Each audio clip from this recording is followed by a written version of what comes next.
Rumah Kepala Kampung atau Lurah Gunung Agung Soekardi di Kecamatan Terusanunyai, Kabupaten Lampung Tengah, Lampung, jadi sasaran amukan warga Sabtu 17 Mei. Masalah ini dipicu Soekardi yang ketahuan menjual satu truk bermuatan 400 karung beras bansos. Beras bansos itu dijual seharga 36 juta rupiah kepada pondok pesantren di Kabupaten Tulang Wabang.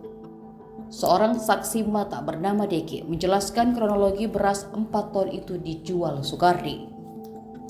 Ia mengaku melihat beras bansos berat 10 kg diangkut mobil truk dari kantor Balai Lampung Senin 27 Januari 2025 malam.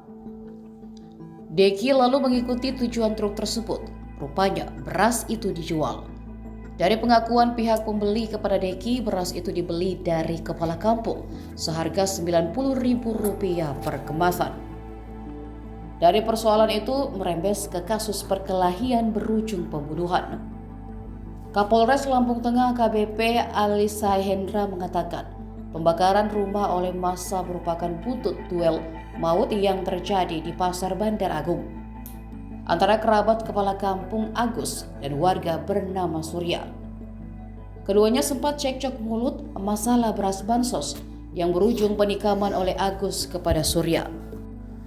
Masyarakat lalu terprovokasi dan melakukan aksi pembakaran di rumah Soekardi. Download Tribun X sekarang, menghadirkan lokal menjadi Indonesia.